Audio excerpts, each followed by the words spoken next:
and welcome to Empower Your Menopause, the podcast that helps you take charge of your health, hormones, and happiness.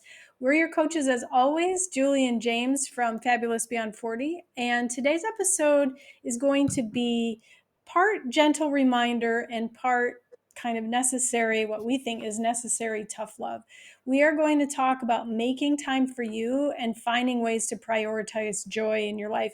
And no, this isn't a fluffy chat about things like bubble baths and spa days, although admittedly, those are very nice things.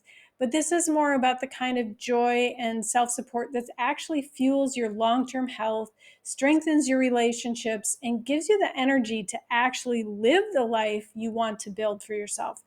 So if your first thought in this is saying, yeah, self care, blah, blah, blah, heard it all before, hang tight, because if you've been putting yourself last for years, which I'm guessing you have if you're listening to this isn't a luxury kind of thing. This is about survival and about thriving in life. And the sooner you learn how to make space for yourself, the healthier and happier your midlife and beyond are going to be. So I'm going to go ahead and just dive straight into this first area that we were going to talk about today, which is lies we tell ourselves all the time. And I know that some of these are going to sound familiar to some of our listeners. Number one is about I'll make time when it's less busy, when things aren't so hectic, after the holidays, after the kids are done with school, when kids are back in school, after Christmas, after my birthday, when I'm done with holidays. Let's have a little reality check here. When's the last time you can remember things ever getting less busy? They never do, because even though your life may shift from time to time, it's highly unlikely to settle down until you decide to make that happen. And we all run into this. I am not immune to any of this myself. So I'm not, trying to be the naysayer here, but we really do have to take the time, because nobody else is going to give it to us.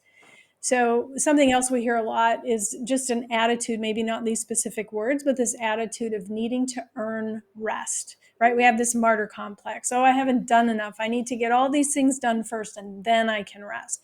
But ask yourself this question. I mean, who told you that your needs weren't valid unless everybody else was sorted out first?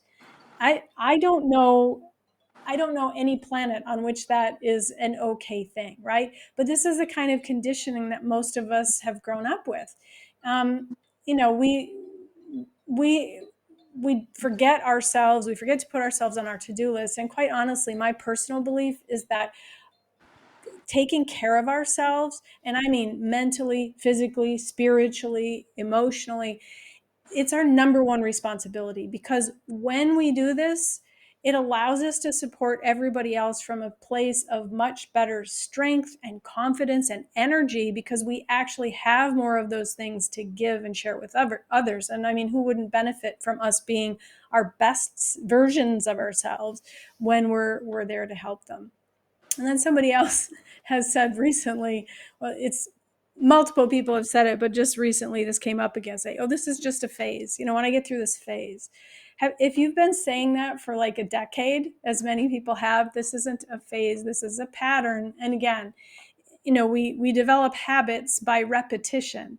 So it's time to break through that. Waiting for some magical right time feels easier, but that magical time never arrives. And I know that it can be difficult, but at some point we have to draw a line in the sand, because your health is not going to wait for a more convenient time. Your health isn't going to wait until you feel like dealing with it.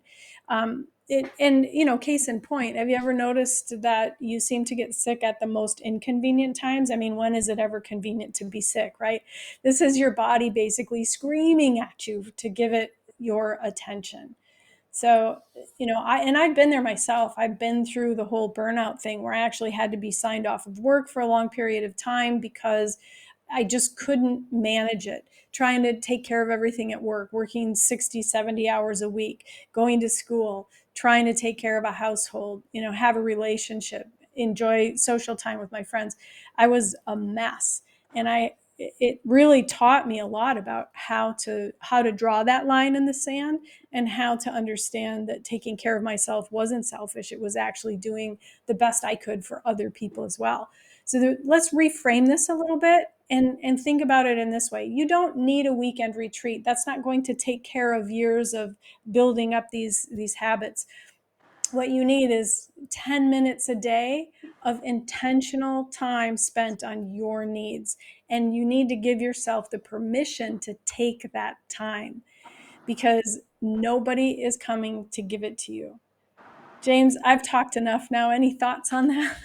Well, I think first of all, it's worth it reiterating here that there's a difference between joy and self-care. And is joy part of self-care? Well, yes, it probably is. But actually, doing something that you enjoy for 10 minutes a day is probably the prime part of self-care that you can do. So it doesn't have to be, as you alluded to earlier, a relaxing bath, or 10 minutes of sitting there going in a yoga meditative uh, state, or whatever those other sort of like almost hackneyed cliche ideas of self-care might be.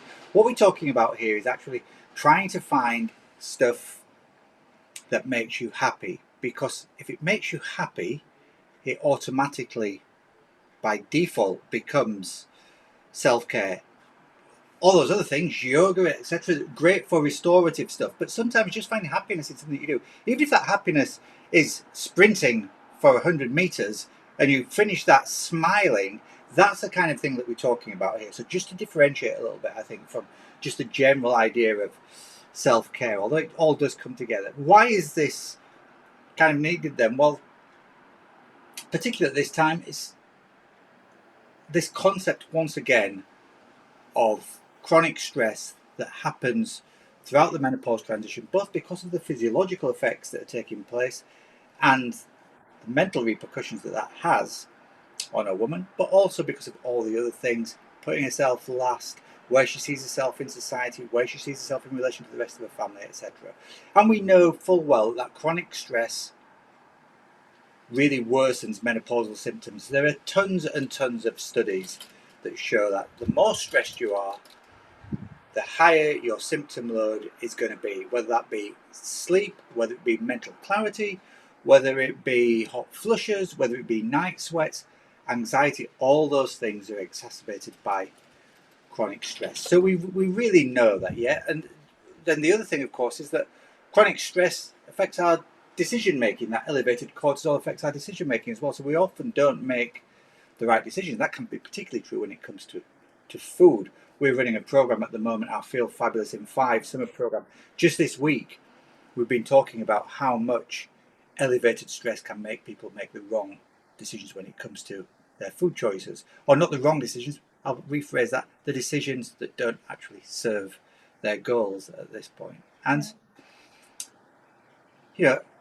if I hear that phrase, actually, if I had £1 for every time a potential client had said to me, I have no time, I don't have the time, uh, I'll start on Monday, I'll start on Wednesday, I'll start next in a month of Sundays when there's a blue moon, whatever they might be, I would be a millionaire if I had £1 every time somebody had said that to me, right? So it almost becomes a self-fulfilling prophecy. If you keep telling yourself that, you will never find the time. It's only when you make that conscious decision to say, right, I'm actually going to look at my schedule. And if you, again, not wanting to harp on about some of the things that we do, but within our membership program, Club Fabulous Beyond 40, one of the bonus trainings that people get access to there is a program, a mini program called Make Time for Me Time. So the first thing we want to do is make sure that people are going through that and making sure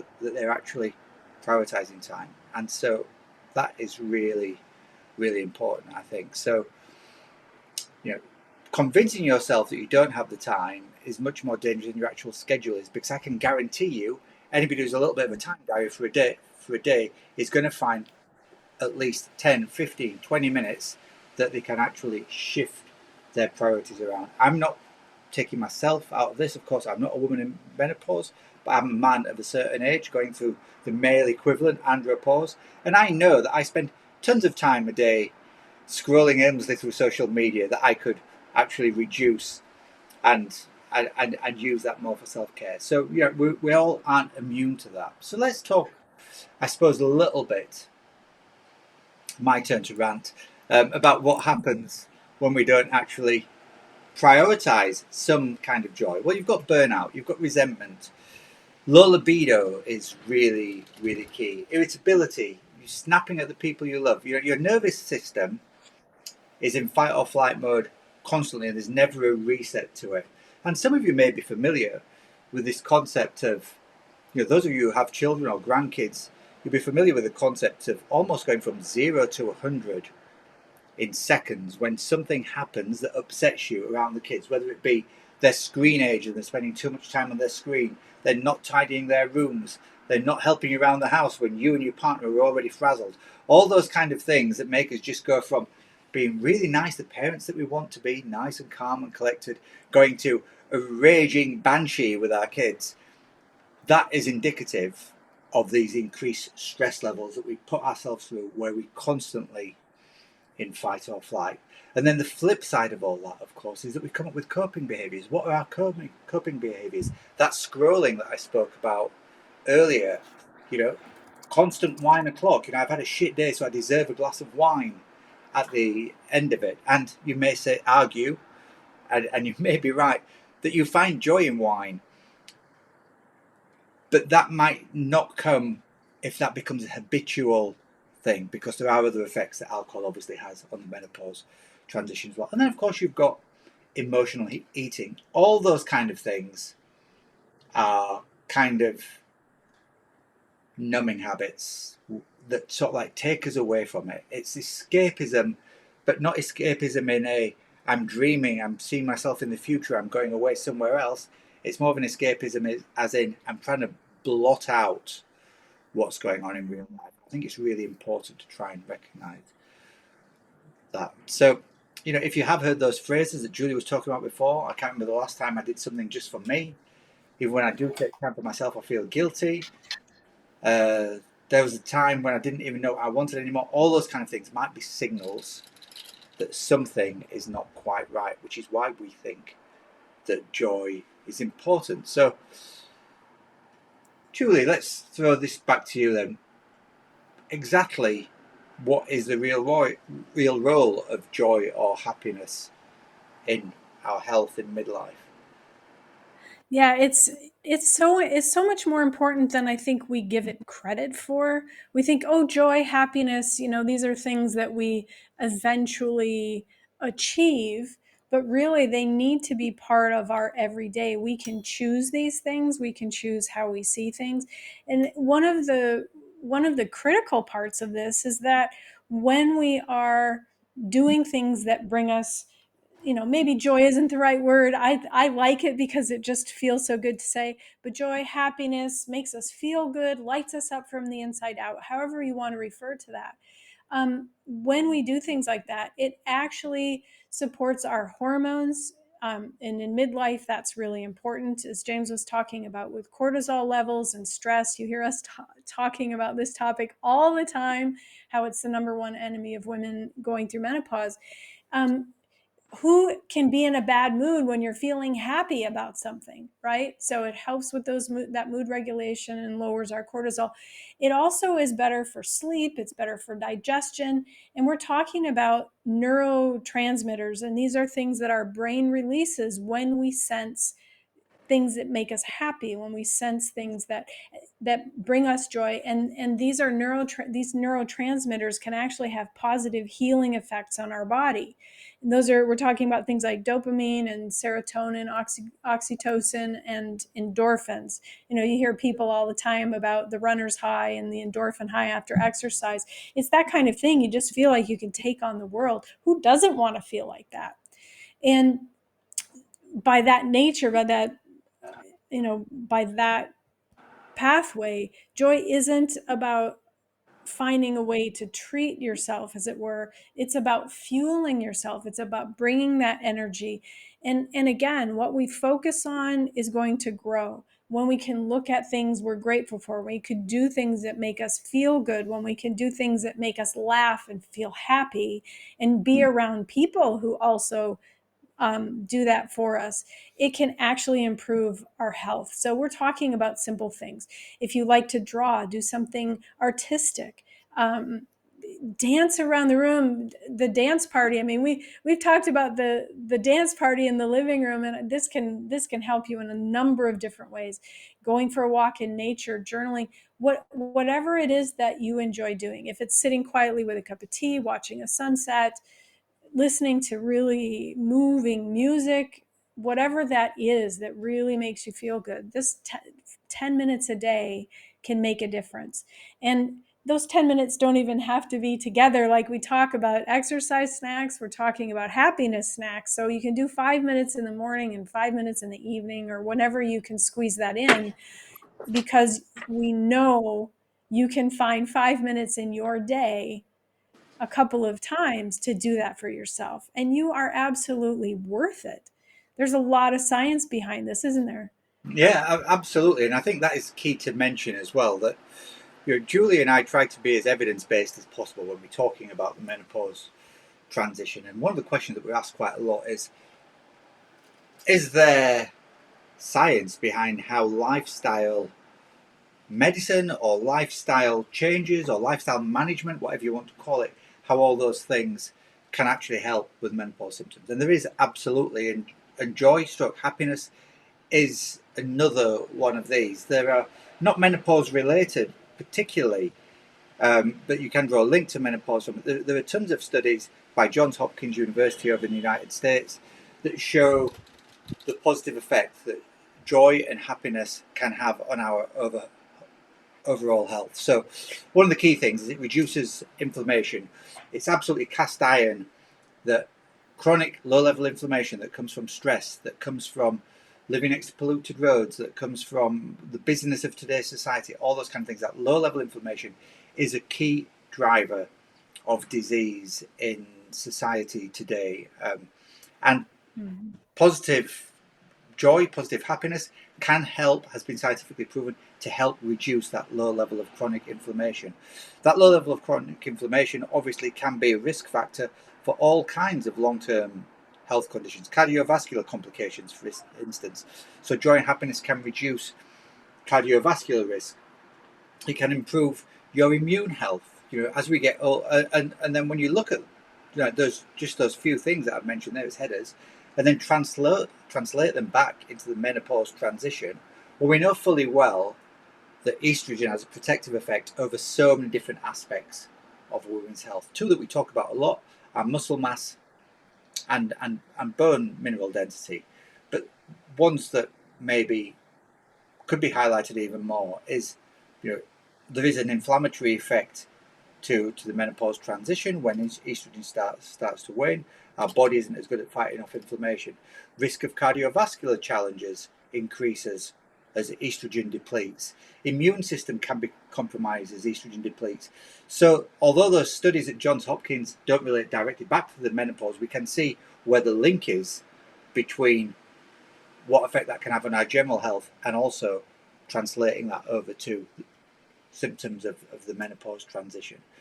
And then this concept of, nobody's talking about going around smiling 24/7 and with a big beat on our face. It's just not practical, right? But trying to find the time, or finding, because you shouldn't be trying, you should be finding the time for these little micro pieces of joy, just trying to do something for a few minutes a day, has been proven that those tiny habits, when you can install them, are the basis for a sustainable path to lasting change. It's a book by B.J. Fogg. He's the founder and director of Stanford Behavioral Design Lab in the States. Really, really respected academic. He's written a book called Tiny Habits. Read it.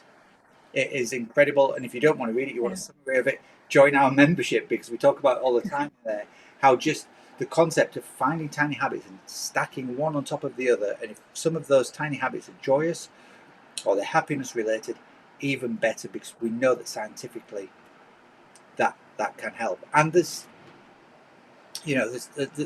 tons of ways around this. So, yeah, if you're looking for a starting point, that 10 minutes a day, 5 minutes a day, 10 minutes a day is really, really important. You can journal, you can walk, you can read, you can stretch, whatever it may be.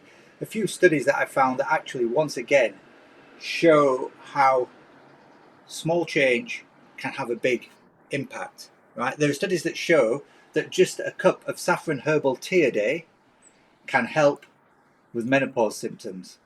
10, 15 minutes of physical activity, proven, scientifically proven to help with menopause symptoms. Group discussion. So, those of you who listen to this but are also in your local menopause group or whatever, or a support group with other women around you, whether it be a female book club or whatever, that group discussion proven to help with menopause symptoms. Mindfulness proven to help with menopause symptoms. So there are so many things that you can pull at strands that actually work here. There was a recent survey, it was only published about a month or so ago here in the UK by a well-known menopause supplement. We won't name them because we don't like endorsing products unless we've tried them ourselves here in the UK. So this is not a scientific study, but it's a survey of 2,000 women during the menopause transition, and they found that many of them were taking up new hobbies to help them through menopause. And I'm just going to read. They had a whole list in this research of, I think, about 30 different hobbies that people had taken up to help them find more joy. So I'm just going to give you the top 10. So number one was gardening or outdoor activities, cooking or baking new recipes. We might need to have a word about the amount of sugar that's in the cakes, but that's another discussion. Okay, finding out about healthy eating and just cooking healthier was another one of the things. That's number three. Travel, exploring new places, expanding our horizons, going to the gym. I know that's a hackneyed one. We talk about it a lot. That 5, 10 minutes, 15 minutes, 20 minutes, half an hour of exercise can help. But going to the meditation, mindfulness practices, sewing, knitting, crafting. Julie talked about those before. Renovating your home, doing DIY stuff. If at the end of the day you sit down and you think to yourself, do you know what, I've done a great job there today, and you enjoy the fruits of your labour when you've got a newly painted room or something's changed in the house, whatever it may be. Really, really important. Volunteering was another big one. And then things like practicing yoga or Tai Chi, those more calming things. So, there's a whole list there of 10 things that women are practically trying to help them find more joy, more happiness. And as we've said, scientifically, that more joy and more happiness can help with your menopause symptom load as well. So I think, if you're not doing this right now, let's make this a time to draw a line in the sand. It's not. You don't need permission from anybody else other than yourself to say, I am going to do this. So let's draw that line now. Start with something simple and build on it. 5 minutes, do that for a week, 2 weeks, 3 weeks, 4 weeks, then move up to 10, 15, whatever it may be. Rome wasn't built in a day, and neither will your menopause journey be built in a day. And then also, have a little bit of curiosity about this. If from that list of 10 things there's something you think, oh, do you know what? I never thought of DIY as a joyous thing. Explore it. See if it works for you. Not all of them will work for you, but some of them will. Or and if it's not those, think of some others, or come to Julie and myself and ask us for other ideas. We're always open to chat to people. So, Julie, anything else you want to add on to that before we bring things to a halt for today? Yeah, I think the key thing to remember is this isn't about being more productive, right? You don't have to look at this as another thing on your to-do list. This is about feeling more alive, enjoying your days, getting more out of every day. Because let's face it, you're not ever going to be a better professional, a better parent, a better partner, a better friend if you're always the last person on your list. The people who love you want you to be happy. So again, take the reins on that and make it happen.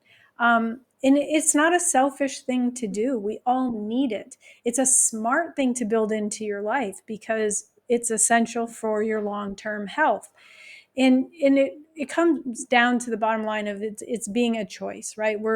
We get to choose, and by not choosing, we're making a choice. every day. So this is more about, it's not just thinking about what you do, it's about reclaiming who you are and who you want to be. So I yeah, I don't think, I mean, if we're going to wrap this up in a nutshell, I would just say you don't have to earn joy in your life. This is something that you deserve, you get to have, and you get to find what that looks like for you. You don't have to hit rock bottom to justify taking a break. Please take it from someone who has been all the way down the burnout path. It's not worth it. You can start creating that belief that your life is worth enjoying now, because you can't wait to be happy. You need to be happy. And say you need. When you make the decision to be happy now, it's amazing how different your life can look. So start with 10 minutes. Allow yourself to believe that you matter, and you can see where things go from there.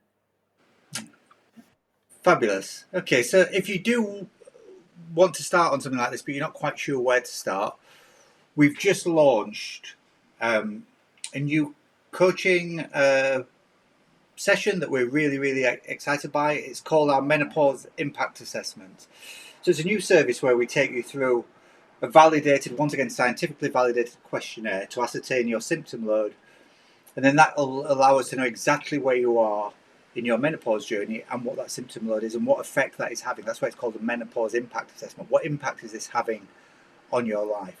We then use the results of that alongside you on the call to find out where you want to get to. We look at what you already have in place to get towards that, but more importantly, where your gaps are, so we can start working on things right away. And by having that menopause impact assessment, it also gives us a tally, a score, if you like, so you can measure down the line what impact any changes that we've suggested can make for you. So you have a really, really validated way of knowing whether the sessions work for you or not. Calls last around 45 minutes and the cost is just £23, which, as ever, we charge in pounds. So whatever the current currency rate is, but at the moment it's just under $32. And the dollar pound ratio has kind of stayed stable, so we don't expect that to change too much. If you'd like to book in for one of those sessions, we'll put this also in the show notes. It's impact.fabulousbeyond40.com. So we're here to help you build a life that's sustainable, joyful, grounded in what matters to you. If you think we can help, book onto one of those calls. So I think that's about it for today. So we'll just say we've been coaches James and Julie on Empower Your Menopause. Thanks for joining us. As always, stay strong, stay fabulous. We'll see you next time. Take care. Bye.